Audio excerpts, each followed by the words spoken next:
Bonjour et bienvenue dans la dernière vidéo de la saison 1 d'Étoiles Filantes. Ouais. Aujourd'hui, c'est un épisode, c'est pas vraiment un épisode en fait, c'est plus une vidéo rétrospective, de rétrospective, de relecture, d'immersion dans toute cette saison qu'on a vécue ces derniers mois depuis juin. Et avec nous, on va revenir sur un peu les détails, les coulisses de ce travail, de cette rencontre. Et on va d'ailleurs commencer par se présenter, parce qu'en fin de compte, on a enchaîné 10 épisodes, mais à part parler de ton podcast et moi de ma newsletter en particulier, on ne s'est pas beaucoup présenté. C'est vrai. Donc je t'invite à te présenter dans un premier temps. Non. Qui es-tu? C'est la question la plus simple, mais je crois que c'est celle que je déteste le plus. Et oui. Me présenter... Alors, j'ai 27 ans. Détail important ou pas. Je suis originaire de la région stéphanoise et j'ai aussi des origines libanaises du côté de ma mère. De base, j'ai fait moi des études dans la mode, dans le textile. J'étais plutôt au niveau du produit et de la créa. Et j'ai shifté un petit peu dans mon parcours l'année dernière, après quelques désillusions dans cette industrie qui est la mode, un peu compliquée. Et aujourd'hui, la communication au sens large, c'est quelque chose qui fait partie de mon activité pro et aussi de ma vie, et le fait de créer du contenu de manière générale. Et donc, entre autres, je suis en freelance, j'ai plein de projets que je développe en parallèle, dont le podcast En quête de soi, qui est un peu un projet qui me tient particulièrement à cœur. Voilà, je fais plein de choses, je ne saurais pas trop quoi dire, comment me présenter de manière succincte, mais à ton tour. Ça marche. Et merci pour cette présentation. Moi, si je devais me présenter aujourd'hui aux auditeurs, je dirais que je m'appelle Marc Albi. Je suis âgé depuis peu de 23 années et non 22. Tout à fait. De 23 années, j'ai 23 ans. Et je suis originaire du Tarn et je me présente comme guide de vie, où j'accompagne les personnes dans leur cheminement personnel sous divers parcours qui sont détaillés sur marcalbi.com à y être. Et en parallèle ou en même temps, où je me présente, je tiens le rôle de capitaine du navire entrepreneurial Bocalship, donc qui est composé de multiples choses, dont ce container dans lequel on tourne cette vidéo. Qui est le premier bâtiment d'une certaine manière de la flotte Bocalship. Et ça regroupe aussi pas mal de choses, et je suis membre actif et bénévole de l'association et du tiers-lieu Fort Récup, auquel je contribue depuis plus de 2 ans maintenant, et avec laquelle je collabore aussi depuis des mois et des années. Et on va continuer ensemble le chemin et ce voyage perpétuel qui est la vie. Yes. Donc voici comment je me présente, et du coup ça me fait écho à comment est-ce qu'on s'est rencontrés. Ouais. Il se trouve que j'anime aussi un podcast qui s'appelle Les Vies Bocalship, qui sont des témoignages de vie sur la philosophie de vie Bocalship basée sur les mots simples, fluides et organiques. Et il se trouve qu'on a participé tous les deux à un événement de networking, tu appelles ça, je crois? Ouais, tout à fait. Organisé par Ocha, qui est l'hébergeur qu'on utilise tous les deux pour mettre en ligne et rendre disponibles nos épisodes de podcast. Et suite à ça, il se trouve qu'on s'est dit bonjour. A priori, moi je me souvenais pas qu'on s'était rencontrés. Oui, on s'est dit bonjour. C'était très rapide. Heureusement que moi je m'en suis souvenu du coup, parce que sinon on serait pas là aujourd'hui. Mais c'était relativement rapide, parce que moi cette soirée, je me souviens pas du tout de nous en soi. Bon, on a été rapidement interrompus, mais j'avais quand même noté le nom de ton podcast. Ouais. C'est marrant. Et finalement, tu m'avais envoyé un message sur Insta, sur le compte Bocalship, en disant j'ai écouté quelques épisodes, c'était intéressant et tout. Et puis, je crois qu'on s'est dit, rencontrons-nous en fait, vu que toi, tu avais l'air curieuse et moi, ça m'intéressait de découvrir aussi ton activité. Ouais. Et du coup, on s'est rencontrés il y a 1 an bientôt. Ouais, c'est fou tout ce qui peut se passer en 1 an. Mais oui. C'est là que c'est magique, c'est qu'à partir d'une rencontre qui était spontanée et même hyper rapide, etc., finalement on s'est revus plusieurs fois, on a ramassé des gousses de févier d'Amérique à Villejuif, puis tu es venu plusieurs fois au fort, Et puis tu m'as indirectement vachement accompagné justement dans mes offres et dans ma posture de guide, de comment présenter ça, de comment l'articuler d'une certaine manière pour en faire une activité réelle et même pérenne. Et en fin de compte, à un moment donné, je pense que l'intention, elle était surtout de moi de dire je suis en train d'aménager ce container et en fait, c'est voué à être un espace pour créateurs audio, visuels, manuscrits. Et comme toi, t'en es une aussi, créatrice, et qu'on avait envie de passer plus de temps ensemble, de collaborer, de travailler, de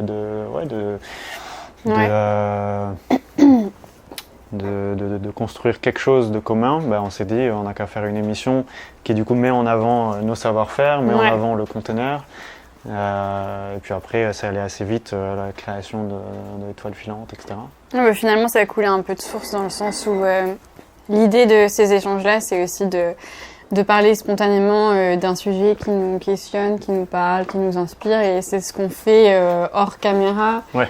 Et après chaque épisode, finalement, ces discussions-là, elles se poursuivent aussi. Enfin, c'est des choses qu'on fait naturellement entre nous. Clairement. Donc, c'était une suite logique un peu. Ouais, de mettre une caméra pendant nos échanges. Enfin, c'était un peu ça, de prendre un moment spontané où on échange. Et puis, la seule différence, finalement, entre guillemets, c'est de mettre une caméra.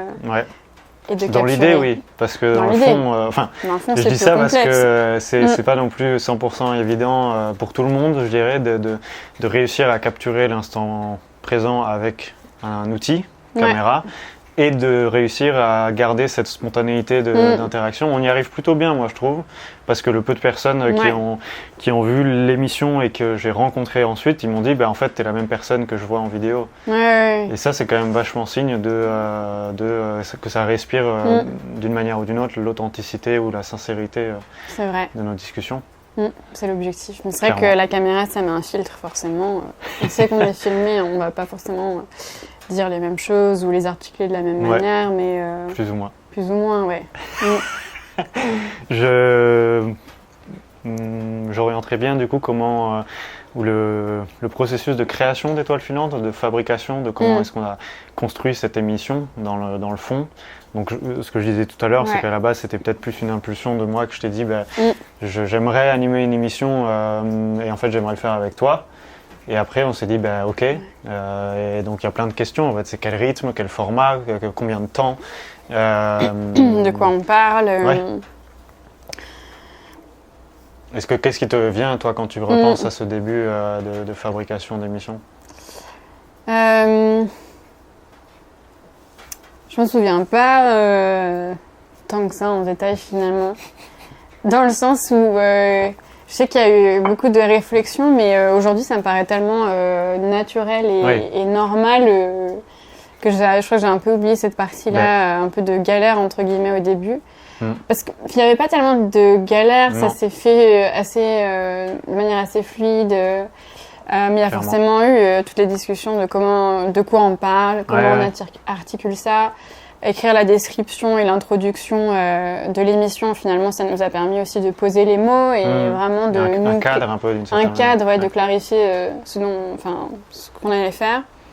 Et après, il y a toute la partie technique que tu as beaucoup gérée et sur laquelle tu as pris le lead. Ça me fait penser qu'en fait, on avait aussi beaucoup échangé par lettres à ce moment-là.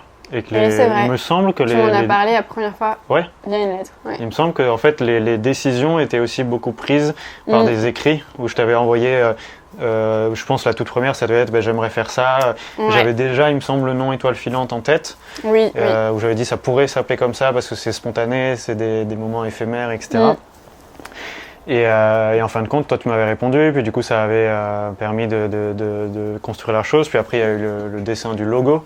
Ah oui aussi. C'est un détail, mais le logo, en gros il est tout petit en haut de la vidéo. Mais en fait, je sais pas, moi je suis parti de comment je dessine une étoile et je fais 2 triangles. Et quand je l'ai montré à des personnes, ils m'ont dit mais c'est l'étoile juive. J'étais là,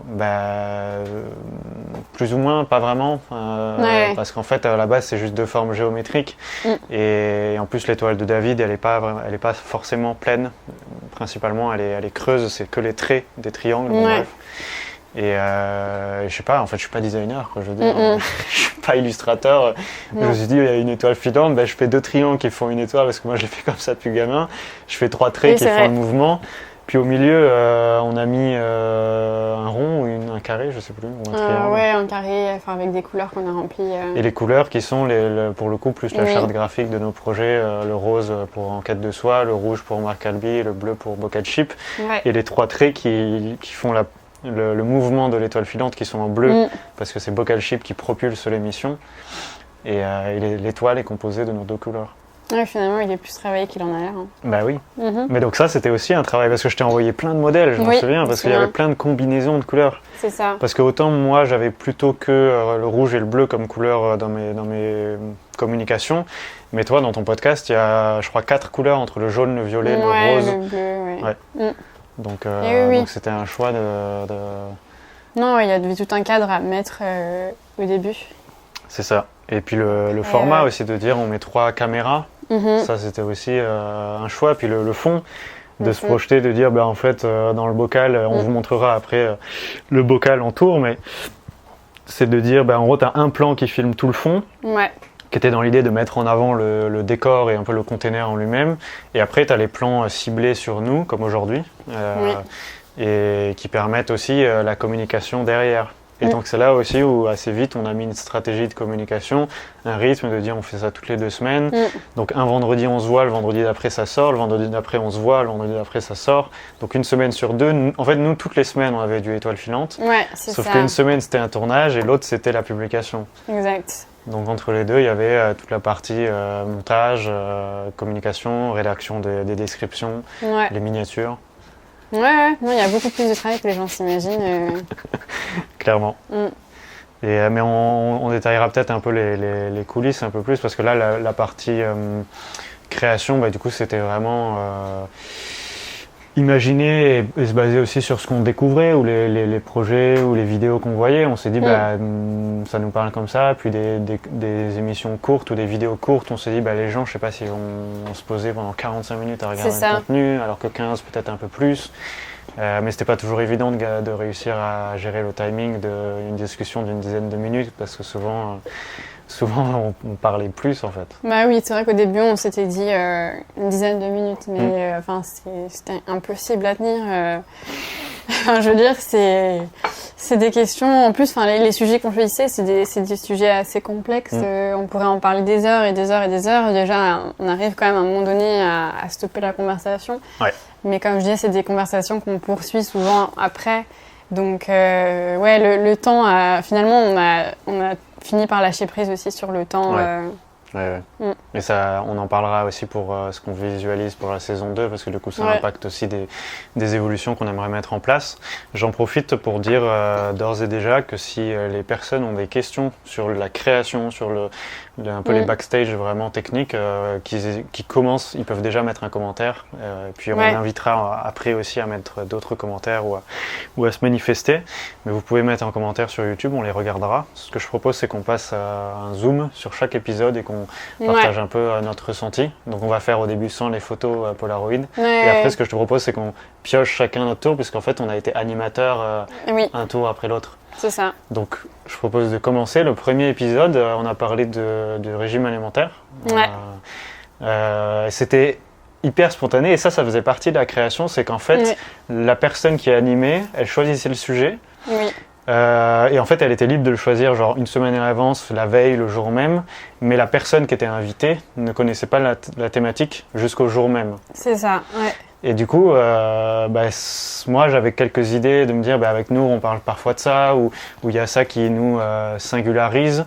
Et en fait, j'ai pensé au régime parce que tu suis un régime vegan depuis des années, et pas moi nécessairement. Bon, bref, je vais pas refaire l'épisode.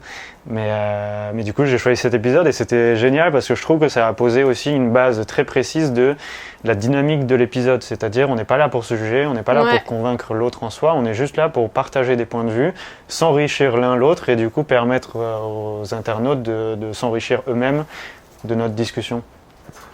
Ça m'a beaucoup plu ça en fait, ce premier épisode, j'ai trouvé qu'il était significatif pour ça.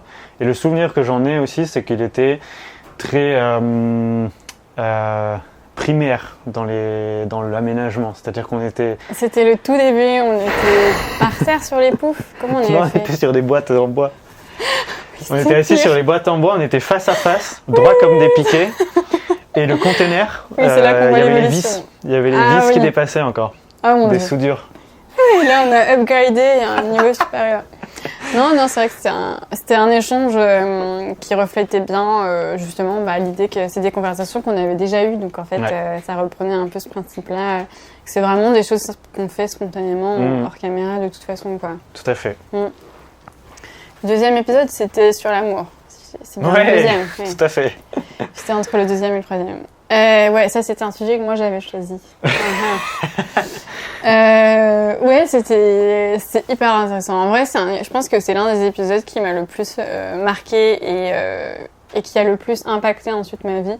Ok. Dans le sens où les réflexions qu'on a eues à ce moment-là, elles me sont vraiment restées et c'est des choses que j'ai ressorties à des moments quand j'étais confrontée à certaines situations. Ça a fait écho avec ce qu'on avait dit et du coup je pense que c'est la conversation qui m'est le plus restée et qui a vraiment impacté ma vie dans ce sens-là, dans ma vision des choses et tout. C'est dingue. C'est ce qui est assez fou, quoi. Ouais, grave. Mais parce que c'est une question que tellement tout le monde Ouais. se pose et c'était déjà des réflexions que j'avais, donc ça a grave nourri ça. Je m'en souviens que justement quelques mois après, tu m'avais dit, en fait là en ce moment, je suis en train de vivre ce dont on avait parlé dans cet épisode. C'était ouf. Ouais, c'est ça. Et moi, cet épisode, j'étais pas satisfait du rendu vidéo. Ok. Tu sais, il y avait la banquette marron. Ouais. Et en fait, Ouais, c'est vrai. personnellement, moi, j'avais pas aimé le plan vidéo. C'est pour ça qu'on l'avait pas réutilisé depuis. Parce qu'en fait, le montage, c'était décalé, puis on n'avait pas bien réglé les caméras. Je m'en souviens, il y en avait une qui était tordue ou pas très bien mise. Et aussi ma tenue, c'est con, hein, mais ma tenue vestimentaire, en fait, je trouvais que ça rendait pas bien en vidéo. Moi, j'étais très bien, j'étais à l'aise. J'avais un short que Dom appelle un string, mais c'était un short court. Et j'étais en t-shirt blanc. Okay. Et bref, je me souviens que ce moment-là, j'avais pas apprécié le rendu visuel. Même si le contenu de notre discussion, elle était vraiment chouette. Mais le contenu finalement visuel, j'avais pas apprécié. Moi, je suis passée outre, tu vois. La conversation m'a plu, donc ça m'a pas... Okay. Parce que finalement, le plus important, c'est aussi ce qu'on dit. Bien sûr, tout à fait. C'est important le visuel, surtout que c'est en vidéo, mais c'est sûrement des vidéos que les gens... Je pense pas que les gens s'assoient vraiment et regardent. C'est plus des choses comme un podcast que tu mets en fond Ouais. Et en fait, je reviendrai aussi sur ça, qui est important quand on fait les zooms, c'est l'impact que ça a eu. Parce qu'en fait, moi, ce que j'ai dit dans cette vidéo, il y a des choses qui ont été interprétées par mes proches, ou ma famille, ou des personnes que je connais, qui allaient à l'encontre ou je sais pas, ça a modifié l'image qu'ils avaient de moi en fait. Autant le truc, le premier épisode sur la nutrition, c'est passé un peu inaperçu en mode c'est super, il parle de vegan, pas vegan. C'est un petit peu neutre finalement. Voilà. Alors qu'en fait l'amour, comme j'ai parlé et c'était surtout le fait d'être amoureux en fait, du sentiment amoureux dont on parlait. Et ce que j'ai dit, ça a eu un impact direct. Et c'est là que je me suis rendu compte direct de me dire, putain, en fait, ce que j'enregistre et ce que je publie, ça peut avoir un impact considérable sur les personnes proches que j'aime, que je connais. Et ça a révélé quand même pas mal ça. C'est intéressant. Ça fait partie des backstage. De la posture de créateur, oui. Tout à fait. Troisième épisode avec Amandine Cara. C'était sur les résultats, en particulier les résultats ou l'interprétation de nos résultats sur les outils digitaux, donc sur les réseaux sociaux, etc. C'était génial. Moi, j'ai adoré cet épisode. Ouais. Parce qu'en fait, suite justement à ce deuxième épisode qui avait fait des interactions, en fait, c'est là que moi je me suis rendu compte qu'en fait, c'était pas tant aujourd'hui, et on va dire la priorité de faire des vues ou de faire du chiffre, en soi, mais c'était de voir quel impact ça avait dans ma vie réelle et avec les gens autour de moi, et c'est toujours le cas. Ça a un impact immense, ma communication de manière générale, et à chaque fois, et quand je continue et que j'évolue, ça impacte de plus en plus. Enfin bref, je pourrais en parler longtemps de ce sujet parce que du coup c'est encore d'actualité. Et Amandine, c'était trop bien d'inviter quelqu'un, que Amandine a pris le temps de venir, de partager son expérience, son expertise aussi, parce que ça fait partie de son métier. Et c'était très confortable, c'était sur les poufs, c'était trop bien. Moi j'ai beaucoup apprécié cet épisode. Ouais, moi j'étais pas là ni sur le tournage. Ouais, exact. Du coup c'était curieux aussi de le voir avec un peu plus de recul et de découvrir l'épisode aussi. Ouais. Sachant que c'est intéressant par exemple de donner le détail de ça, c'est qu'en fait t'étais pas là sur le jour du tournage, et c'est aussi pour ça d'ailleurs que j'avais proposé à Amandine, parce que ça collait hyper bien, c'est-à-dire vu qu'on était assez fort pour respecter le rythme, c'est-à-dire de tous les vendredis en gros il y a quelque chose, soit un tournage, soit une publication, et du coup s'il y en a un ou deux qui n'étaient pas là un vendredi de tournage, ça voulait dire qu'on allait faire en sorte qu'il y ait un invité qui remplace la personne, par exemple, comme ça a été le cas avec Amandine. Et en fait, la suite, on l'a fait ensemble. C'est ça qui est important, c'est que le montage, c'est moi qui le faisais, mais tout ce qui était la description, la relecture des sous-titres, etc.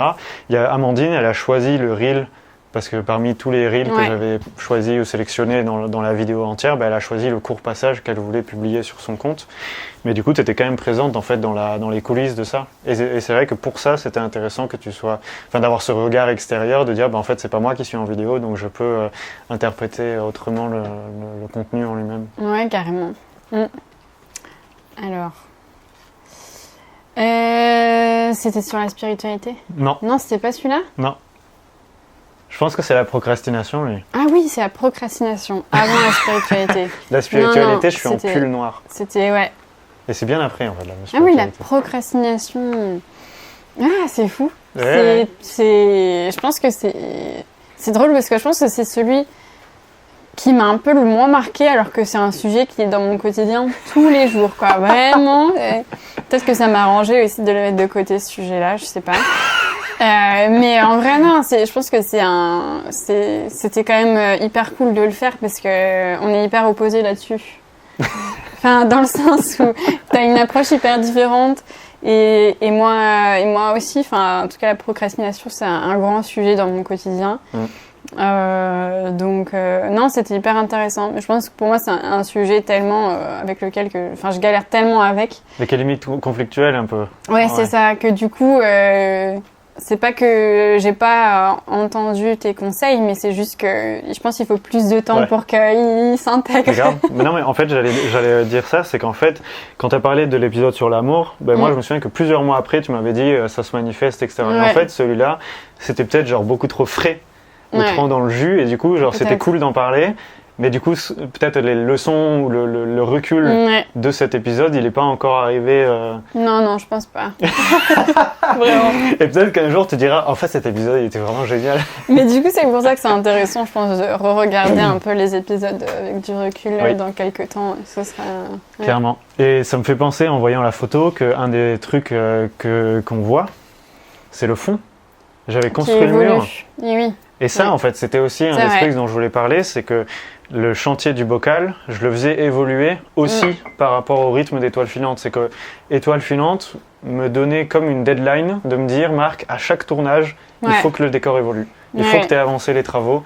Et je me mettais pas une pression en mode absolu, mais du coup, c'était un rythme de, là, tu as tourné un truc, tu vas faire tout le montage, mais une fois que tu as fini le montage, tu passes au chantier et tu avances sur le chantier pour que le tournage d'après, ça évolue. Et chaque photo, même on n'a pas les deux premières, mais la première, je parlais des vis, il y avait plus de vis après. C'est vrai. La deuxième, du coup la deuxième, il y avait plus de vis. La troisième, il y avait toujours plus de vis, mais là, j'étais en train de bosser sur les trous qui étaient au fond du container, donc on le voit pas sur la photo. Et après, là, j'ai monté le mur. Ouais. Et c'est des petits détails, mais qui... C'était drôle à chaque fois d'arriver dans le conteneur et de voir l'évolution aussi. Tout à fait. C'était vachement important. Le cinquième. Le cinquième épisode, c'était sur enquêter sur soi. Où ça me tenait à cœur, que c'était presque au moment où tu avais un peu fini le podcast, ou bientôt fini ton podcast, fini la saison 1, disons, où tu avais ralenti le rythme. Et ça me tenait à cœur de découvrir où en était ton enquête, qu'est-ce que c'était enquêter sur soi. J'ai beaucoup apprécié cet épisode. Il était un mélange de mon partage d'expérience à ces sujets-là, qui était assez intéressant, et de découvrir un peu tes coulisses de ton cheminement et de ton propre travail. Ouais, moi je trouve ça intéressant aussi. c'est toujours plus intimidant quand on te donne la parole sur un sujet spécifique qui te concerne toi. Mais non, c'est hyper intéressant. Je pense que ça a commencé, disons, à mettre en place des questionnements sur justement où j'en suis dans mon cheminement, dans mon enquête. Mais c'était plaisant aussi d'en parler, de raconter un peu comment je m'y prends aussi. Carrément. Et ça me fait penser que c'était même une prémisse de l'épisode que vous avez enregistré avec Dom, qui sera posté bientôt. Ouais, dimanche. Je dis bientôt parce que... Avant cet épisode. Ouais, quand celui-là sortira, il sera déjà sorti. Donc il y a un épisode spécial de ton podcast qui en fait est une relecture de ton podcast. Un petit peu. Je sais pas comment vous l'avez appelé, mais du coup, avec Dom, vous avez... aujourd'hui, mais en version podcast, de revenir un peu sur la création et toute l'aventure du podcast jusqu'à maintenant. Et du coup, cette vidéo, je trouve qu'elle était un peu une prémisse de ce travail de lecture. Ok, trop cool. Je te laisse continuer. Ah cette fois, c'est moi qui ai eu un invité. Donc, c'était l'épisode avec Benedi sur la slow communication, parce que Benedi fait de la slow communication, il est spécialisé en slow communication. Et c'est quelqu'un aussi qu'on a rencontré, que j'ai rencontré via Ocha, mais du coup, on a tous les trois le même lien finalement. Il a aussi un podcast et il est aussi hébergé par Ocha. Et Amandine aussi, on n'a pas dit, mais en fait finalement, plusieurs de nos invités, on est tous liés par le podcast et notre hébergeur, comme quoi, des fois, presque tous. Presque tous, pas d'hommes. On va y venir. Mais il suffit des fois de pas grand-chose pour se rencontrer. Ouais. Et ça, c'est un épisode que j'ai beaucoup aimé aussi, parce que déjà, c'était hyper intéressant de changer d'interlocuteur, de ne pas échanger avec toi, mais avec Benedi. Et du coup, comment t'ajustes ta posture aussi par rapport à quelqu'un qui a jamais encore fait ça, qui a jamais participé à l'émission, qui a peut-être moins l'habitude aussi d'être filmé. Clairement. Comment tu l'emmènes en fait dans cette aventure, comment tu lui expliques, tu le mets à l'aise. Enfin, vraiment tout le processus avec quelqu'un d'autre, c'était hyper intéressant. Et en plus, c'est un sujet qui forcément me parle beaucoup aussi, c'est sur le fait de ralentir, de comment tu communiques, via les réseaux sociaux notamment, mais pas que. Donc, non, puis ça fait trop plaisir aussi de faire participer quelqu'un que tu apprécies à un projet comme ça. Clairement. J'ajouterais un petit commentaire, c'est que moi j'avais kiffé justement, j'étais présent le jour du tournage, mais j'avais kiffé me dire mais en fait il y a un tournage étoile filante auquel je ne participe pas, et du coup ça m'a fait le même sentiment que toi en fait j'ai le recul parce que j'étais pas là pendant le moment, et du coup quand je vois et quand j'ai monté l'épisode, c'était génial de pas avoir été présent et d'avoir ce détachement du contenu en lui-même, parce que ça permettait d'avoir une clarté aussi sur le moment et l'épisode en lui-même et sa communication. Et c'est, comme tu as dit, c'était trop cool d'inviter Benedi. Il est le bienvenu ici, je pense qu'il reviendra un de ces quatre. Yes. Au même titre que Amandine d'ailleurs. Et ça m'oriente vers l'épisode 7 sur le lieu avec Dom qu'on a tourné en août. C'est vrai qu'on n'a pas trop dit les dates, mais on a commencé en juin et puis du coup toutes les 2 semaines. Donc ça c'était en août. Toi t'étais pas là, t'étais en vacances il me semble. Non, j'étais en vacances. Et avec Dom c'était très drôle parce que c'était le matin avant qu'on parte en Allemagne et on devait le faire la veille, puis on n'avait pas pris le temps. Et du coup le matin on s'est réunis ici. Le temps était presque pluvieux, c'était pas idéal mais ça allait. Et c'était génial, j'ai beaucoup apprécié parce que Dom, on a des échanges aussi très souvent très profonds et très poussés. Donc de pouvoir partager ce moment-là avec lui, et en particulier sur le thème du lieu, qui est le contexte du bocal, du tiers-lieu Fort Récup qui nous accueille, et j'en profite pour parler de ça aussi. Quand je parlais de l'association et du tiers-lieu Fort Récup, en fait on s'y trouve ici. On vous montrera après les coulisses, mais en fait on est dans le jardin de l'association. Il y a les 2 casemates qui sont les bureaux de l'association, et un espace événementiel et l'atelier, etc. Et Dom est le président de Fort Récup. Donc c'était vraiment intéressant de voir aussi comment on pouvait inviter des personnes qui ont une expérience poussée sur une thématique et d'en ressortir le meilleur ou des choses vraiment intéressantes. Donc j'ai beaucoup apprécié cet épisode. J'étais contente qu'on ait Dom sur l'émission. Grave. Ça, c'était l'épisode sur la spiritualité. Oui. Ça, c'était un fameux épisode. Je pense que Non, c'était super intéressant. C'est des sujets qui nous correspondent bien. Et l'anecdote que tu voulais partager. Moi, j'ai adoré cet épisode. Ouais. Le moment même, en fait. Parce que le thème est génial. Il est très... j'ai controversé qui me vient. Je sais pas si c'est le bon mot, mais en tout cas... Il fait parler, quoi. Il divise. Ouais, il fait parler. Et clairement, le reel, la petite vidéo que j'ai choisie où où parmi tant de choses que je dis, à un moment donné, j'exprime l'idée que pourquoi est-ce que je pourrais pas être un Jésus en tant que tel aujourd'hui, en 2023. Et j'ai choisi, et ça c'est tout un travail après derrière, et après c'est tout un débat de si c'est intéressant, si c'est pas intéressant, si c'est bien, pas bien, etc. Mais en tout cas d'avoir choisi ce moment et de l'avoir bien placé, on va dire, sur Internet, en référencement, ça fait qu'il y a des milliers de personnes qui ont vu cette petite vidéo où il y a un mec barbu qui raconte qu'il peut être Jésus ou qu'il pourrait ou quoi que ce soit. Ouais.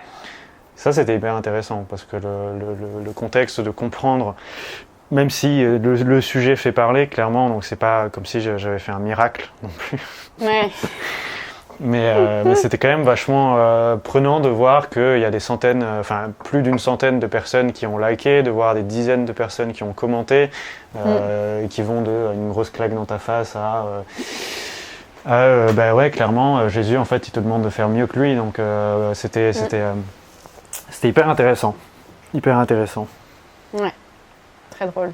Et puis j'ai beaucoup apprécié cet épisode, je l'ai écouté, lu, regardé plein de fois, parce qu'il faut savoir que le montage, déjà je le regarde au moins 4 fois avant que ça sorte, et puis quand ça sort, je le regarde encore au moins 2 fois minimum, parce que j'aime ça, parce que ça me permet de comprendre le contenu, de bien le cerner, de voir comment on pourrait l'améliorer, etc.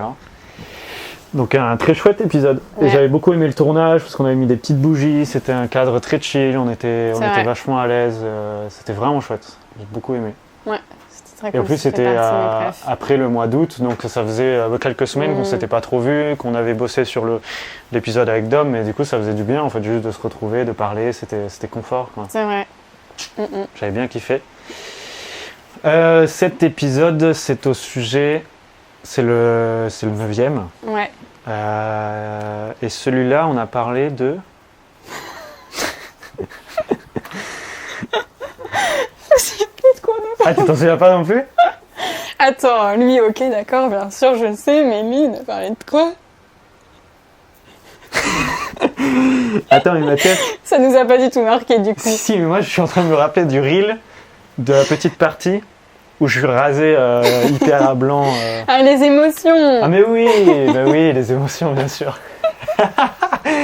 C'est très drôle. Cet épisode, il était hyper particulier. C'est lui qui était en retard, qui a décalé? Ouais. Oui. Ouais. C'était lui? C'était lui. Je suis pas sûr. Hein. Si. Je pense que c'était lui. Je suis pas sûre. Bon. En tout cas, c'était... C'était un épisode. Je me souviens pas, c'était nul. En plus, c'était cool. C'était un chouette épisode. Moi, et c'est pour ça que j'ai choisi ce thème le matin même, parce que j'en avais plusieurs. Oui, lui, je m'en souviens maintenant. Je m'en souvenais pas non plus. J'avais plusieurs idées et j'ai choisi la thématique des émotions parce que j'ai vécu personnellement quelque chose de très fort, le décès d'un proche. Et même le cambriolage du bocal, il me semble. C'était déjà... C'est pareil, c'était au moment, je pense. Putain, je m'en souviens pas, c'était après ça. C'était après, vraiment. Bref. Je suis pas sûr que ce soit... Non, mais pour moi, lui, il était dans le rythme. Hein. C'était celui-là qui était pas dans le rythme. Ah bon? Parce qu'il me semble... Non, mais si, c'est lui qui est pas dans le rythme, parce que lui, on l'avait tourné, et je pense qu'on l'avait publié au bon moment. Ouais. Sauf qu'après, j'ai eu l'enterrement de mon papy.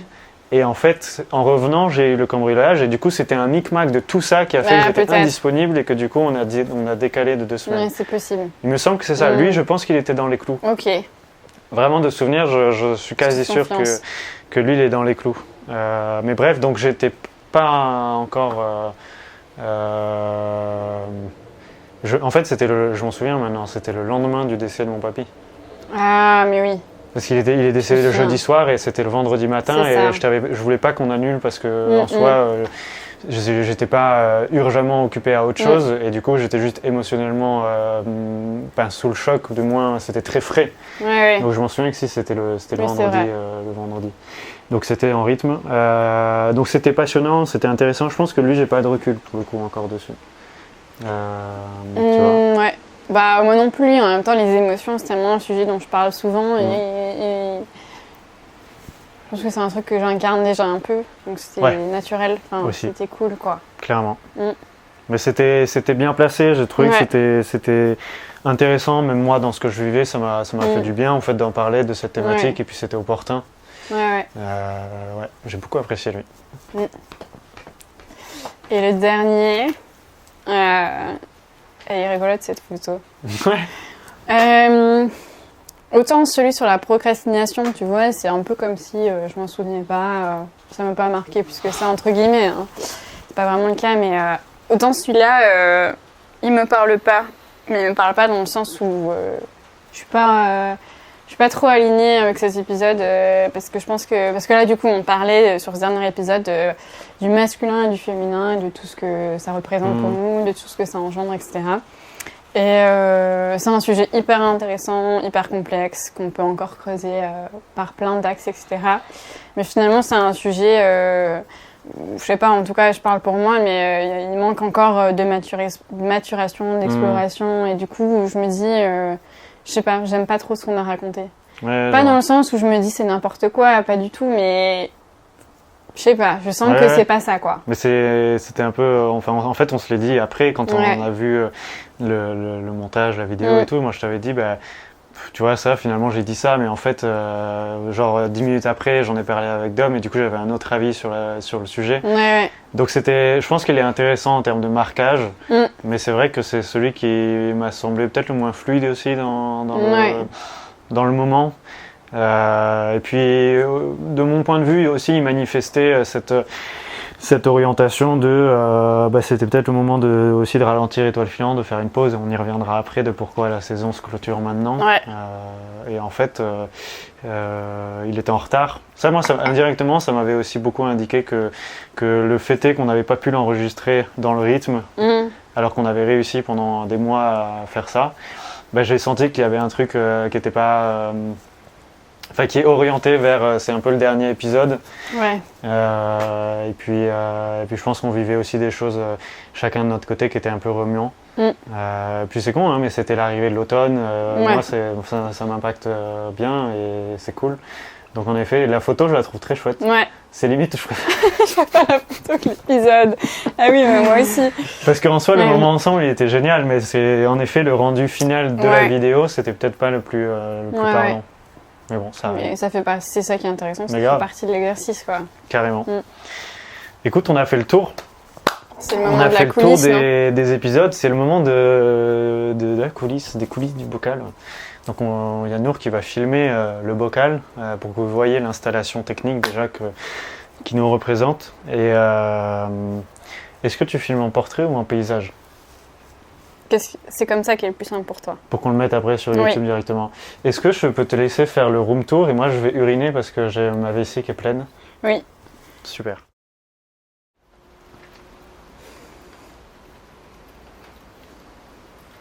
Aujourd'hui il pleut et il commence à faire froid. Donc le tournage est un petit peu moins agréable. Habituellement on filmait de ce côté-là. Et pour dernier épisode de cette première saison, on s'est mis de ce côté. Donc en général, on a 2 iPhones sur chaque côté qui nous servent pour les Reels. Et on a la GoPro au milieu qui permet d'avoir le plan principal. Tout simplement. Et aujourd'hui, il fait froid, donc au lieu d'un verre d'eau, on a un petit thé qui nous réchauffe. Tout à fait. Je pense qu'on peut reprendre l'épisode. Let's go! C'est parti. Yes. On est de nouveau là. Mais ça, faut l'enlever après parce que ça se voit sur la vidéo. Tout à fait. Hop. Alors, où en étions-nous? Je me suis serré à moi, c'est très mal poli. Je vais voir. Oui. Attends, je vérifie juste ça. Ok,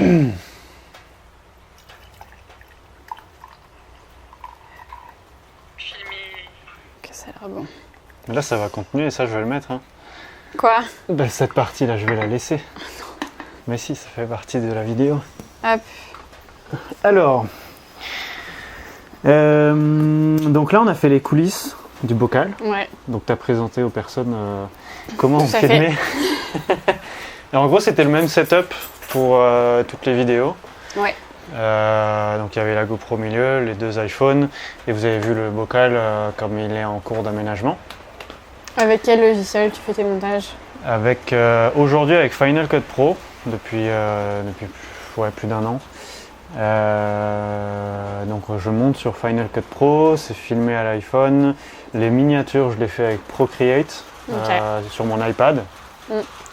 Et donc je prends des captures d'écran d'un passage de la vidéo, puis je garde notre tête. Ouais. Et bref, je fais un montage qui nous filme tous les deux. Ben, en fait, c'est intéressant qu'il pleuve parce que c'est aussi une des raisons pour laquelle on va mettre en pause l'émission. Ouais. C'est que le bocal n'est pas fini d'être aménagé, il est encore en cours. Et du coup, il subit les intempéries, en tout cas pour l'enregistrement. C'est-à-dire que comme le plafond n'est pas isolé, ben, la pluie fait beaucoup de bruit en fait sur le métal parce que c'est des gouttes qui arrivent à je sais pas combien de km/h et qui s'éclatent. Et il n'y a pas de chauffage et il n'y a pas d'électricité. Donc Et c'est en pour ça effet. qu'il y a moins de lumière là tout de suite parce qu'on est en fin de journée. Ouais, Ce qui complique un peu les tournages, particulièrement en hiver. bah ouais. Et voilà. Parce qu'on a envie d'éviter de tourner en moumoute et de se peler parce qu'il fait quand même froid quand tu es mobile lors d'un tournage. Donc c'est pour ces raisons, entre autres, qu'on va mettre en pause l'émission. Ensuite, les coulisses, est-ce qu'il y avait d'autres choses? Pour donner peut-être un peu de détails, le montage, ça prend un moment, c'est-à-dire une après-midi, voire plusieurs après-midi. Ouais. Parce qu'en fait, il y a déjà un pré-montage de tout aligner ensemble, les pistes audio, les caméras. Puis ensuite, il y a le début, la fin, l'introduction, la conclusion. Ouais. Il y a le dynamisme, c'est-à-dire couper des plans pour qu'à un moment donné, on voit ton plan, puis le mien, puis la vidéo en global. Il y a après tous les reels. Les reels, c'est limite aussi long parce que c'est déjà une écoute active de l'épisode pour se dire « Ah, ce passage, il est intéressant en petit » pour stimuler les personnes sur les réseaux à venir voir l'entièreté, comme le passage de Jésus par exemple, qui était un bon exemple. Le passage d'Amandine aussi, il avait bien marché aussi parce qu'elle a une communauté assez réactive, je pense, et active tout court. Et après les sous-titres, les descriptions. En fait, il y a beaucoup de choses parce que moi j'ai un fichier. Chaque épisode sur la note, c'est vrai que je te le partage pas parce que t'as pas un Mac, il me semble. Non, j'ai pas de Mac et non. T'as pas d'appareil Apple, mais en fait c'est un fichier de notes tout simplement avec le numéro de l'épisode, le titre de la vidéo, et ensuite il y a plusieurs parties. La première c'est la description YouTube, puis il y a le post LinkedIn, puis il y a le post Insta, puis il y a le premier reel juste Bocal Chip, puis il y a le deuxième reel Bocal Chip et l'animateur, donc soit toi, soit moi. Et le dernier reel, c'est Bocal Chip et l'invité, donc soit toi, soit moi, soit Bénédie, Amandine, etc. Ouais. Et c'est un travail de fond qui est gros en fait. Comme quoi les youtubeurs ils parlent devant une caméra et font de l'argent, mais c'est pas tout à fait ça. Enfin, c'est beaucoup plus complexe que ça. On s'imagine pas tout le travail qu'il y a derrière en fait. Tout à fait. Et puis en effet, tu vois, on a parlé de la miniature, la mise en ligne sur YouTube, ça prend un moment aussi parfois en fonction des réseaux que tu as, et au fort il n'est pas terrible. Le référencement, la com, les stories. D'ailleurs, ça me fait penser que j'ai pas fait de story aujourd'hui. J'ai pas filmé, mais peut-être à la fin je prendrai une photo. Ah oui, t'as fait une story hier. J'ai fait un teasing hier quand je nettoyais le container parce que ça aussi ça fait partie des coulisses. Hein. Bah, oui, quand tu es en chantier en fait tu dégueulasses souvent ton espace et il est en bordel et du coup tu as dû filmer mais en gros autour de nous c'est le bordel encore. Au début de chaque épisode du coup on devait un peu recréer un décor, aller chercher les plantes, essayer de créer une atmosphère avec peu de choses C'est finalement. À un moment donné, ce sera plus périn, ça. C'est-à-dire que les plantes qu'on mettait, souvent, c'est des plantes du bocal qui habituellement ou théoriquement seraient dans le bocal, sauf que là, les conditions ne le permettaient pas encore qu'elles y soient en continu. Mais ouais. C'était à chaque fois un petit travail de nettoyage, etc. Et puis un mini détail aussi, mais c'est la gestion du stock des données en fait, des vidéos. Du coup, oui. Parce que les vidéos c'est lourd comme fichier et j'ai pas des appareils avec une capacité infinie. Du coup, moi c'est aussi une gymnastique avec mes iPhones en particulier de faire en sorte qu'il y ait de la place disponible. Et une fois il n'y avait pas assez de place et du coup il manquait. C'est le dernier épisode il me semble. C'est le dernier. L'épisode 10 en fait, je pense que personne l'a remarqué, mais en réalité il y a presque la moitié de la vidéo où il manque un plan, le mien. Enfin celui qui me filme parce que l'iPhone n'avait plus d'espace de stockage. Donc on devrait être sponsorisé par Apple presque. Tous nos appareils et les logiciels que tu utilises, c'est Apple. Ouais. Oui, mais presque. Procreate en soi, c'est pas Apple qui l'ont développé, mais en effet, j'utilise pas mal de leurs outils. Ouais. Mais bon, ça, c'est un autre débat encore. Donc, on a parlé des coulisses. Je te propose qu'on aborde les challenges et les réussites de cette émission. Pour moi, les challenges, ça a clairement été d'être à l'aise et d'accepter d'être filmé et ensuite déjà sur le moment de le vivre en étant à l'aise parce que franchement être devant une caméra c'est hyper inconfortable et déconcertant et ensuite aussi de voir mon image à travers une vidéo, de me voir parler, de me voir bouger vraiment très bizarre. Ça c'était un gros challenge aussi d'être plus sereine par rapport à ça, c'est quand même un exercice voilà, et après, c'est quand même du travail, de la régularité, et en même temps, c'était tellement aussi positif. Pour moi, la réussite, elle vient de tous les moments qu'on a passés ensemble, qu'on a passés avec nos invités, même en dehors du fait de le partager. Genre, tout ce qui se passe après le moment où on le partage. Pour moi, forcément, ce qui m'impacte le plus, c'est tout ce qu'on a vraiment vécu concrètement à travers ça. Et après, oui, il y a l'organisation. Maintenant, je me rends compte de tout ce qu'il y a derrière la création d'une vidéo. Ça me donne envie d'explorer un peu plus cet outil-là. Ça me donne des clés aussi dans mon métier, dans la communication, de me dire, ok, si moi-même je dois faire des vidéos, ou même si je dois réfléchir à des formats comme ça, j'ai plus de compétences, d'affinité. Enfin, ça fait moins peur parce que forcément, je le fais un peu. Donc, mais même, j'ai envie de te dire, tu le fais beaucoup par rapport à quelqu'un qui fait pas du tout de vidéo ou pas du tout de comme ça. Moi, je rebondis un peu parce que c'est un des trucs que j'oublie ou que je me rends pas compte à quel point du coup on développe des compétences et des aptitudes hyper précises que, in fine, pas beaucoup de personnes ont. Regarde Benedi, on a une preuve, c'était la première fois qu'il se prenait, qu'il était filmé. Et c'est aussi parce que c'est pas du tout l'activité ou l'accompagnement qu'il fait peut-être en tant que tel, sur le montage vidéo, il le délègue à d'autres personnes. Mais je pense qu'il y a beaucoup de personnes qui n'ont pas aussi cette compréhension de ce qu'il y a derrière. Oui, c'est vrai. Quand tu es consommateur de contenu sur YouTube par exemple, et que tu n'as jamais fait une vidéo, jamais monté, jamais enregistré, jamais publié, tu as l'impression que ça sort du ciel, alors qu'en fait, non. Pas du tout. Et puis même si je suis toujours pas très à l'aise avec la vidéo, on va pas se mentir, en vrai, je sais pas, une fois qu'on est lancé, je suis quand même à l'aise parce que c'est des conversations avec toi qui me parlent. Et c'est aussi une compétence intéressante. Moi, je le vois quand j'essaie de créer des vidéos dans mon travail avec des personnes qui n'ont vraiment pas l'habitude. Finalement, être à l'aise devant une caméra, c'est vraiment pas donné ni à tout le monde. Et puis surtout, c'est une question d'habitude aussi. Donc c'est quand même utile à une époque où la vidéo est omniprésente de savoir aussi l'utiliser. Clairement. Je dirais que le challenge, moi, qui m'a le plus marqué, c'est... je pense la régularité, c'est celui qui m'a le plus plu aussi, parce que du coup ça rejoint ce que tu disais tout à l'heure, on n'a pas les mêmes rapports à la procrastination, etc. Mais moi j'adore cette discipline de en fait tu dis un truc ou tu t'engages dans quelque chose et tu le fais, point. Et c'est pas une question de tu deviens un robot, loin de là en fait, parce que je pense qu'on était loin de robotiser tout ça ou de rendre automatique les trucs. Moi j'ai kiffé chaque émission, chaque épisode, prendre le temps nécessaire à le pondre, mais dans les temps, dans le rythme. Ça c'était génial comme challenge. Et puis ça nous a permis de vachement mûrir cette activité. Et le deuxième, c'est l'impact émotionnel, relationnel que le contenu a dans ta vie.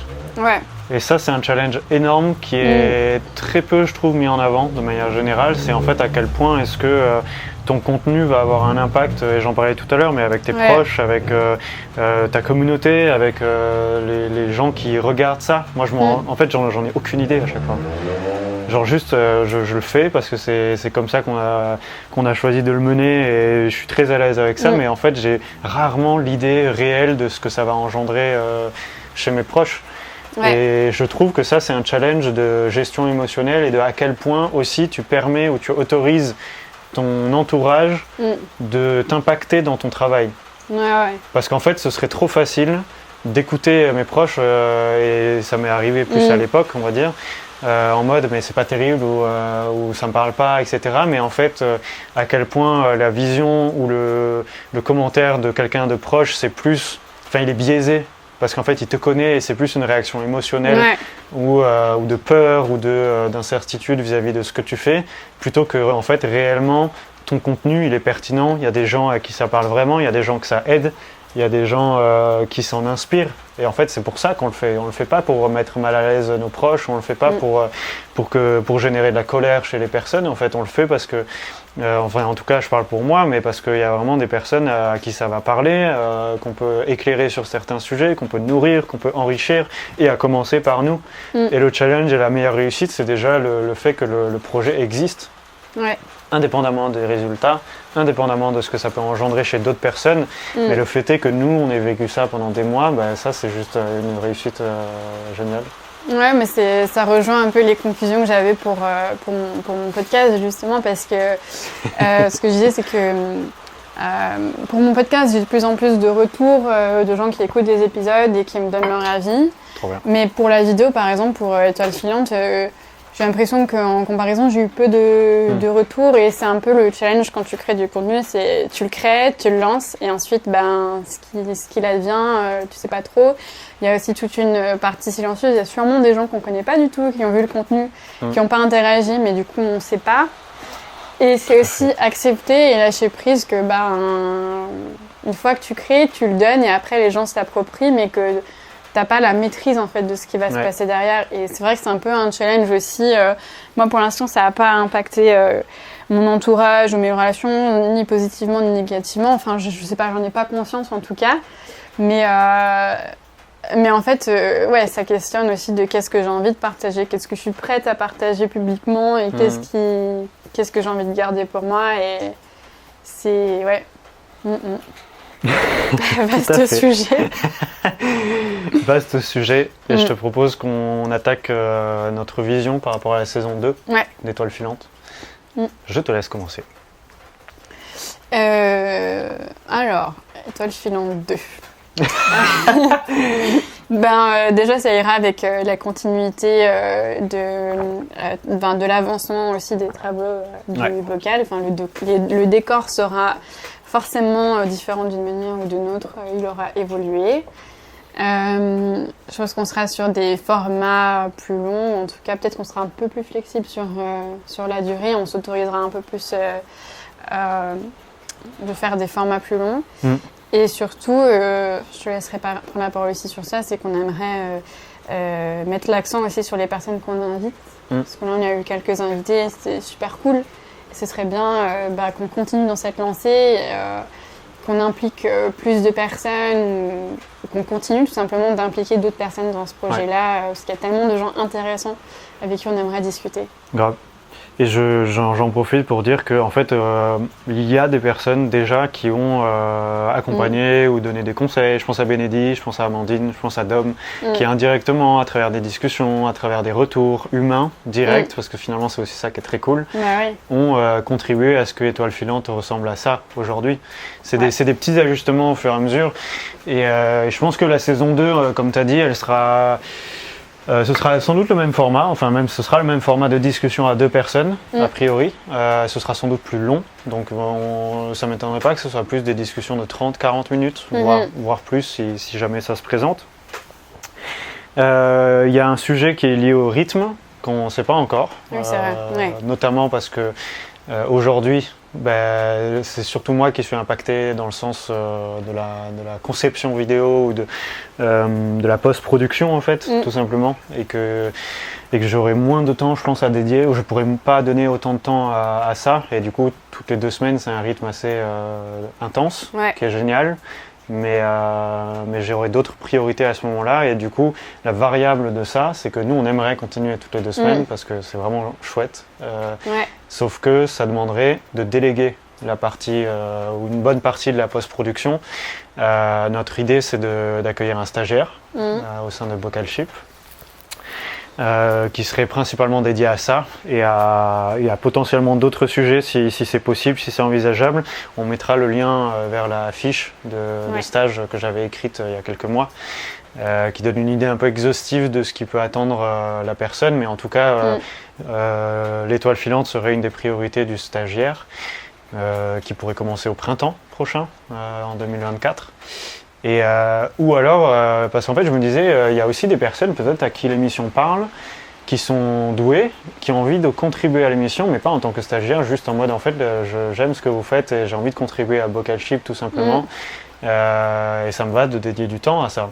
Et du coup, c'est pas obligé d'être stagiaire, en fait, tu peux aussi dédier ton temps, tes compétences et te dire que tout le travail que tu mets au service d'Étoile Filante, c'est un peu comme un portfolio pour ton expertise, pour tes compétences de manière globale, parce que du coup tout ce que tu fais au sein de Bocal Ship, au sein du container, au sein de cette émission, en fait ça met en avant tes compétences, ton savoir-faire, parce qu'on le mettra en avant nous aussi dans chaque vidéo, dans les descriptions, dans les communications comme on le fait déjà aujourd'hui entre nous.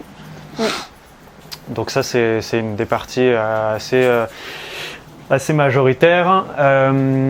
Après, j'inviterai aussi les personnes à poser les questions, s'ils ont des précisions, s'ils ont des choses qu'ils aimeraient nous partager en commentaire sur moi j'aimerais bien voir ça, ou est-ce que ça vous pourrez l'améliorer, etc. Et un des derniers axes, c'est un axe de sponsoring de l'émission, où en fait aujourd'hui on ne se rémunère pas du tout dessus, et c'est pas... En soi, ça n'a pas vraiment été le projet de base de se rémunérer, mais on s'est dit que ce qui pourrait être sympa ou intéressant, c'est de soit réaliser des partenariats et potentiellement que ces partenariats soient des sponsorings. Et les sponsoring, c'est pas nécessairement nous payer à nous, mais c'est plus aussi payer du matos, et potentiellement payer du coup déléguer ou des missions de personnes qui pourraient contribuer à l'émission. C'est donner une autre dimension à l'émission, quoi. C'est ça. Donner une envergure. Moi, je pense surtout en fait d'un point de vue matériel, le sponsoring. C'est-à-dire des caméras, parce que là, en fait, on filme avec mon iPhone, un autre iPhone, une GoPro. Franchement, je connais des caméras qui sont largement plus adaptées d'une certaine manière à ce genre de contenu. Donc ça, ce serait aussi un des axes qui pourrait être vachement sympa. Et un budget coiffeur maquilleur. J'allais y venir. Là, on a mis une chaise juste là pour c'est un peu une blague quand même. Un maquilleur ou un coiffeur. Mais un jour, mais peut-être. Pourquoi pas en même temps. Pourquoi pas. Donc la saison 2, ce sera ça. Elle reprendra sans doute au printemps. Et je pense qu'elle fera... le printemps-été prochain, et comme le Bocal et même Fort Récup sera amené à bouger à un moment donné dans ces eaux-là, du coup en fonction du rythme, il y aura plus ou moins d'épisodes que la saison 1, mais du coup ils seront peut-être plus longs, donc on verra. Et j'appuierai en effet, comme tu as dit, sur les invités, on va solliciter des personnes qu'on a envie de voir ici en fait, leur donner l'occasion, l'envie de partager ce moment avec nous. Et ça c'est vraiment cool. Il y aura les miniatures aussi qui vont évoluer, je pense. Moi, je les aime bien, tes miniatures. Tu les aimes bien? Ouais, moi, je les aime bien. Écoute, on verra. En tout cas, il nous reste quelques mois à réfléchir. Et je fais une transition parfaite vers les events BS. Oui, c'est vrai. Entre autres parce que je vous présente le prochain event BS ou le concept des events BS. C'est tous les premiers vendredis du mois.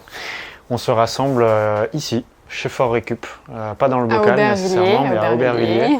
Dans le fort d'Aubervilliers. C'est Porte de la Villette, dans le 93, au nord-est de Paris. Et chez Fort Récup, autour d'un apéritif, autour d'une thématique qui est ciblée à chaque événement, chaque premier vendredi du mois. Sachant que le premier événement était vendredi dernier, le 3 novembre 2023. Le prochain, c'est le 1er décembre 2023. Il y a une participation financière à chaque événement. Celle du 1er décembre, c'est 15 €. Et la thématique ciblée est à chaque fois nouvelle. Celle du 1er décembre, ce sera le bocal, où je vais revenir sur la transformation de ce conteneur maritime, le projet de ce conteneur, comment j'ai aménagé ça à partir de matériaux de réemploi naturels, et en quoi est-ce que c'est un espace dédié à la création de contenu. Et j'ai fait cette transition volontairement parce qu'au printemps, il y aura un event BS, peut-être en mars, avril, le premier vendredi de ces mois-là, qui sera dédié à Étoiles Filantes avec nous. On présentera l'émission, on reviendra légèrement sur la saison 1 et en fait on lancera la saison 2 officiellement auprès de la communauté, auprès des personnes qui viendront ce jour-là. Donc, ceux qui sont disponibles le 1er décembre, venez nombreux, accompagnés, seuls, nous rencontrer. Tu seras peut-être là aussi. Oui, je pense que je serai là. Tu seras là, donc ce sera l'occasion de nous voir, de passer un chouette moment ensemble, de nous rencontrer physiquement. Et autrement, si vous n'êtes pas disponible le 1er décembre, un autre event, il y en aura d'autres. Ce n'est que le début. Donc transition sur Event BS, est-ce que tu voulais rajouter quelque chose à ce sujet-là? Non, ça va avec l'idée d'avoir envie aussi d'interagir. Déjà de faire des rencontres, mais aussi d'interagir justement. J'ai vraiment cette curiosité de savoir qui regarde et est-ce que les gens ont envie de voir, les gens ont envie d'écouter, qui est plus de participation. Enfin vraiment, parce que ce projet, on fait pour nous, mais pas que pour nous. Donc ça va avec l'idée des événements présentiels, mais même si les personnes ne peuvent pas se déplacer, il ne faut pas hésiter à envoyer des messages, donner son avis. Nous, on prend tous les retours. Ouais, grave. Mais on est ravis. Et j'ai envie de dire, même les commentaires, tu vois, qu'il y avait eu sur la vidéo, même de la nutrition, où il y avait un gars qui avait écrit un pavé sur YouTube, sur le short. Mais en fait, c'est génial. Je veux dire, tant mieux, donnez votre avis. En fait, nous, même si ça ne va pas avec notre avis. C'est pas grave, ça fait partie du débat. C'est-à-dire que nous, à travers une vidéo ou un contenu, on participe au débat global du monde, disons. Mais en fait, quand vous commentez, quand vous réagissez, c'est votre contribution à ce même débat. La vidéo sur Jésus, c'est un très bon exemple. Mais tant mieux que les gens aient commenté en fait, des dizaines de commentaires, même si c'était plus ou moins insultant, etc. Mais en fait, c'est tant mieux. Je veux dire, très bien. Genre génial, donne ton avis, en fait, exprime-toi. C'est super, on donne la place, on donne cet espace à ça. Et les events BS sont là pour se rencontrer physiquement. Et ça, c'est la base en fait de pourquoi je les ai organisés et pourquoi je vais lancer ce mouvement. C'est de dire, mais en fait, moi j'adore rencontrer les gens physiquement, de passer un chouette moment dans un lieu génial, auprès du poêle pour l'hiver.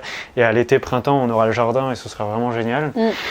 Donc venez nombreux, et ayez pas peur, contactez-nous si vous avez des questions, si vous voulez des informations supplémentaires. Et je continue la transition vers le bocal. Du coup, je fais un peu une prémisse de l'événement prochain. C'est qu'en fait, le bocal, on en profite, nous, et c'est génial. Et on est les animateurs principaux aujourd'hui de cet espace. Mais en fait, il n'est pas que pour nous, une fois de plus. Cet espace... je le conçois, les personnes qui y contribuent le conçoivent, parce que je ne suis pas tout seul à faire les travaux, même si je fais une bonne partie. En fait, on fait cet espace un régal pour que des personnes puissent venir le réserver pour une après-midi, pour un tournage, pour écrire, pour passer une petite réunion cosy avec une petite équipe entre fondateurs, donc les entrepreneurs, les créateurs, les chefs d'entreprise, des écrivains, enfin je sais pas, en fait toutes les personnes qui sont un peu créatives, qui ont envie d'être dans une petite bulle confortable. Bientôt il y aura un chauffage, donc je sais pas si ce sera avant cet hiver ou pas. La suite au prochain épisode. Mais dans l'idée, c'est vraiment dédié pour vous. En fait, de le privatiser et de vous demander une participation financière, c'est que ça coûte de l'argent d'être ici. Le bocal, il n'est pas gratuit, le chantier, il n'est pas gratuit. Mon temps, il n'est pas toujours gratuit parce que j'ai besoin de manger, j'ai besoin de me déplacer. Donc j'ai besoin de revenus, tout simplement. Et je serais ravi de vous accueillir ici. Si vous êtes curieux, que vous, même sans réserver, mais si vous avez envie de venir le visiter, envoyez des messages en fait. Peut-être qu'un jour ça vous parlera de privatiser, de venir, de tourner quelque chose dedans. Ça peut être des choses très personnelles, ça peut être des choses en commun. Nous, avec Nour, on est là pour mettre au service nos compétences. En fait, c'est aussi sur ça qu'on appuie la suite, c'est que le bocal est le lieu et l'espace qui permet des choses, mais en fait, nous, on peut vous mettre à disposition notre matériel, on peut vous accompagner parce que du coup, on a l'expérience qui suit. Et on sera ravis en fait, on est là pour ça, un peu comme une micro-pépinière en fait. Je veux dire, si t'hésites à créer ton podcast ou à lancer tes vidéos sur YouTube, contacte-nous en fait. Non, ce serait cool. Mais grave, t'en penses quoi? Non, ce serait génial. T'as envie d'accompagner les personnes aussi? Ouais, carrément. Ouais. Magnifique, on arrive vers la fin, de cette vidéo. Est-ce qu'il y avait des choses que tu voulais rajouter en particulier? Sinon, j'ai une question de fin. Vas-y. Quel est le souvenir le plus marquant que tu as de cette émission? C'est une bonne question. Le souvenir le plus marquant. Vas-y, réponds le temps que je réfléchisse. Ok. J'en ai plein des marquants. Je vais en sélectionner un pour être court. Je dirais que le tout premier épisode, quand on a fini l'émission, on s'est posé sur l'ordi, j'ai commencé à te montrer les rushs, à te montrer le montage. Oui. Tu sais là où je veux en venir? Oui. Et la réaction de Nour, c'était... Quand elle a vu, en gros, quand tu as vu tout le taf. Le taf derrière le montage, t'étais là... Oh là là. Comment on va faire quoi? Oui. Ça m'a fumé et la suite c'était génial parce qu'il y a Fouad Mansour qui est venu, un ami qui est réalisateur de films au cinéma, avec sa chérie Justine. C'était génial en fait parce qu'ils ont débarqué complètement à l'improviste et ça m'a particulièrement touché parce qu'après on est allé chez Stolen Garage ensemble il me semble, où je me suis fait bolosser parce que je pensais qu'il me proposait des plats vegan et en fait c'était pas le cas à ce moment-là. Et en fait, et en plus, c'était la thématique de l'après-midi. Ouais. Donc le premier épisode, il m'a particulièrement marqué sur ça. Et là où je voulais mettre le doigt en particulier, c'était vraiment ce côté humain, relationnel, où en fait, ce qui comptait beaucoup et ce qui compte encore pour nous, c'est le plaisir qu'on prend en fait à tourner ça, à monter, à publier, à se voir en fait. Parce que l'émission, on n'est pas en zoom à distance, en fait, on se voit physiquement, on est là. Toi, tu te déplaces de Villejuif pour venir jusqu'ici. C'est pas rien, quoi. Ouais. Donc ça, c'est ce qui me marque le plus. Et aujourd'hui, je suis ravi qu'on soit encore là ensemble. Grave. Même s'il fait un peu froid. Il fait un petit peu froid. Tu reveux de la tisane? Comment? Tu reveux de la tisane, mais je pense qu'elle a vachement refroidi. Ouais, non, ça va. Oui, ça refroidit très vite, du coup. Oui, très froid. Mais moi, je pense que j'ai pas un souvenir marquant en particulier.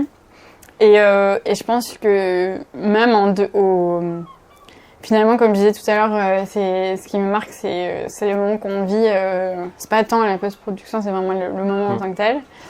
Mais pour moi, ce serait surtout le fait de venir jusqu'au phare, de passer la journée. C'est ce que j'aime aussi, c'est les moments où on cuisine ensemble, on est content de se voir, on se raconte nos petites updates, nos petits trucs.